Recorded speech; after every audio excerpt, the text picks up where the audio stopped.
अस्सलाम वालेकुम viewers, welcome to my channel your pro doctor. Viewers, आज की इस वीडियो में हम लोग बात करने वाले हैं टैबलेट नोविडेट के बारे में। हम लोग बात करेंगे कि टैबलेट नोविडेट का इस्तेमाल हम लोग कहां कहां पर कर सकते हैं, इसमें कौन सी फॉर्मुलेशन पाई जाती है और ये किस फॉर्म में अवेलेबल होती है और इसके रिस्क और वार्निंग्स क्या हैं। और व्यूवर्स, हम लोग बात करेंगे कि इस टैबलेट का इस्तेमाल हमें कैसे करना है और इसका इस्तेमाल करने से इसके साइड इफेक्ट्स क्या क्या हो सकते हैं। और व्यूवर्स, लास्ट पे हम लोग बात करेंगे इसके ड्रग इंटरेक्शंस की। तो चलिए व्यूवर्स, वीडियो को शुरू करते हैं और जानते हैं नोविडेट टैबलेट के यूजेस के बारे में। तो व्यूवर्स, इसके यूजेस में सबसे पहले इसका इस्तेमाल किया जाता है यूरिनरी ट्रैक इन्फेक्शन में। और व्यूवर्स, इसका इस्तेमाल साइनोसाइटिस में किया जाता है, ओटाइटिस मीडिया में इसका इस्तेमाल किया जाता है और इसका इस्तेमाल हम लोग अपर रिस्पायरेटरी ट्रैक इन्फेक्शन में भी करते हैं और लोअर रिस्पायरेटरी ट्रैक इन्फेक्शन में भी इसका इस्तेमाल हम लोग करते हैं। और व्यूवर्स, कभी कभी इसका इस्तेमाल कम्युनिटी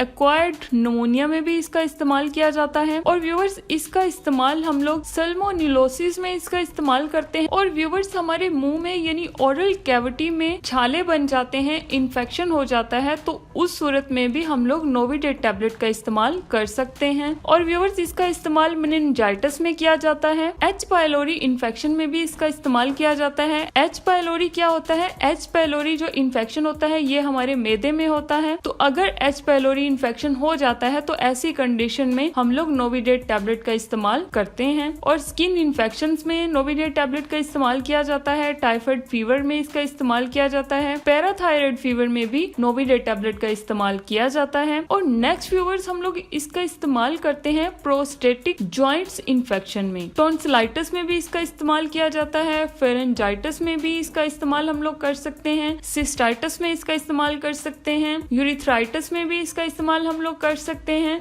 और व्यूवर्स, इसका जो इस्तेमाल है वो डायरिया में भी किया जाता है। तो चलिए व्यूवर्स, नेक्स्ट हम लोग बात कर लेते हैं इसके फार्मूले के बारे में, यानी इसमें कौन सा फार्मूला होता है। तो व्यूवर्स, इसमें सिप्रोफ्लोक्सासिन होता है, यानी जो इसका फार्माकोलॉजिकल नेम है वो सिप्रोफ्लोक्सासिन है। तो व्यूवर्स, अगर हम बात करें नोविडेट मेडिसिन की फॉर्म्स के बारे में कि ये किन फॉर्म्स में मार्केट में अवेलेबल होती है, तो व्यूवर्स, ये टैबलेट्स की फॉर्म में अवेलेबल होती है, ड्राई पाउडर फॉर सस्पेंशन में ये अवेलेबल होती है और सोल्यूशन फॉर इंजेक्शन यानी ये इंजेक्शन की फॉर्म में भी अवेलेबल होती है। तो नेक्स्ट व्यूवर्स, अगर हम बात करें इसके रिस्क और वार्निंग्स के बारे में, तो व्यूवर्स, सबसे पहले अगर आपको सिप्रोफ्लोक्सासिन से एलर्जी है तो आप इस मेडिसिन का इस्तेमाल ना करें। और व्यूवर्स, अगर आपको सिप्रोफ्लोक्सासिन खाने से डायरिया की शिकायत हो जाती है तो तब भी आप सिप्रोफ्लोक्सासिन का इस्तेमाल ना करें। और व्यूवर्स, किडनी फेलियर वाले पेशेंट्स इस मेडिसिन का इस्तेमाल ना करें। सीजर्स वाले पेशेंट इस मेडिसिन का इस्तेमाल ना करें और गैस्ट्रिक अल्सर वाले पेशेंट इस मेडिसिन का इस्तेमाल ना करें। और लिवर डिजीजेस हैं जिसको वो भी पेशेंट्स इस मेडिसिन का इस्तेमाल नहीं कर सकते। हार्ट डिजीजेस और हाइपरटेंशन वाले पेशेंट भी इस मेडिसिन का इस्तेमाल ना करें। और मेंटल डिसऑर्डर्स में आप इस मेडिसिन का इस्तेमाल नहीं कर सकते। तो नेक्स्ट व्यूवर्स, हम लोग बात कर लेते हैं कि नोविडेट टैबलेट का जो इस्तेमाल है वो हमें कैसे करना है। तो व्यूवर्स, नोविडेट टैबलेट का इस्तेमाल आपको एक ग्लास पानी के साथ एक गोली को निगल लेना है। आपने इसको क्रश नहीं करना, आपने इसको चबाना नहीं है, आपने इसको डायरेक्ट ही एक ग्लास पानी के साथ निगलना है। और व्यूवर्स, नोविडेट टैबलेट का इस्तेमाल आप कभी भी खाली पेट ना करें। और इस मेडिसिन का इस्तेमाल करने से पहले आप इसकी एक्सपायरी डेट जरूर चेक कर लें। बल्कि हर मेडिसिन का इस्तेमाल करने से पहले आप उसकी एक्सपायरी डेट जरूर चेक किया करें। तो व्यूवर्स, नेक्स्ट अगर हम बात करें इसकी डोजेज के बारे में, तो अडल्ट्स में इसकी जो डोजेज है वो 250 mg और 500 mg की एक टैबलेट आती है जो कि आपको एवरी 12 आवर्स दी जाती है, या फिर डॉक्टर की प्रिस्क्रिप्शन के मुताबिक आप इस मेडिसिन का इस्तेमाल कर सकते हैं। तो व्यूवर्स, नेक्स्ट हम लोग बात कर लेते हैं कि नोविडेट मेडिसिन का इस्तेमाल करने के बाद इसके क्या क्या साइड इफेक्ट्स हो सकते हैं। तो इसमें सबसे पहले आपको एब्डोमिनल पेन यानी आपके पेट में दर्द हो सकता है, वॉमिटिंग हो सकती है, आपके स्टूल में ब्लड आ सकता है, आपको कॉन्स्टिपेशन की शिकायत देखने को मिल सकती है और आपके जो स्टूल का कलर है वो ब्लैकिश हो सकता है। एसिड रिफ्लेक्स की शिकायत आपको देखने को मिल सकती है। आपको एनीमिया हो सकता है अगर आप इस मेडिसिन का ज्यादा इस्तेमाल करते हैं तो। और व्यूवर्स, इस मेडिसिन का इस्तेमाल करने से आपको डायरिया की शिकायत भी देखने को मिल सकती है और सीरम सिकनेस की शिकायत भी देखने को मिल सकती है। क्रिस्टलोरिया भी हो सकता है और व्यूवर्स आपको टेंडिनाइटिस भी हो सकता है। तो चलिए व्यूवर्स, नेक्स्ट हम लोग बात कर लेते हैं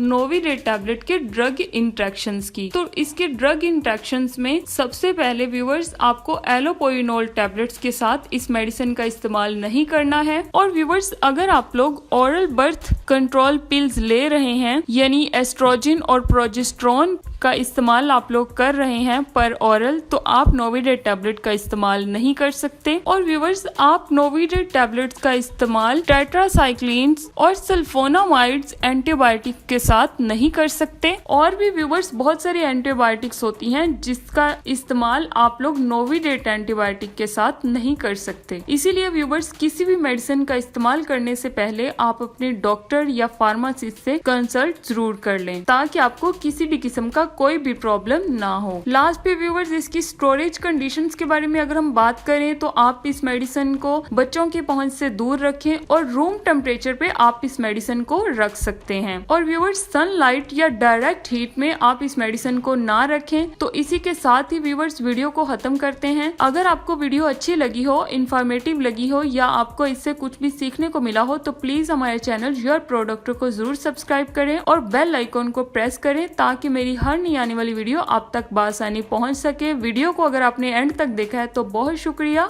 अल्लाह हाफिज।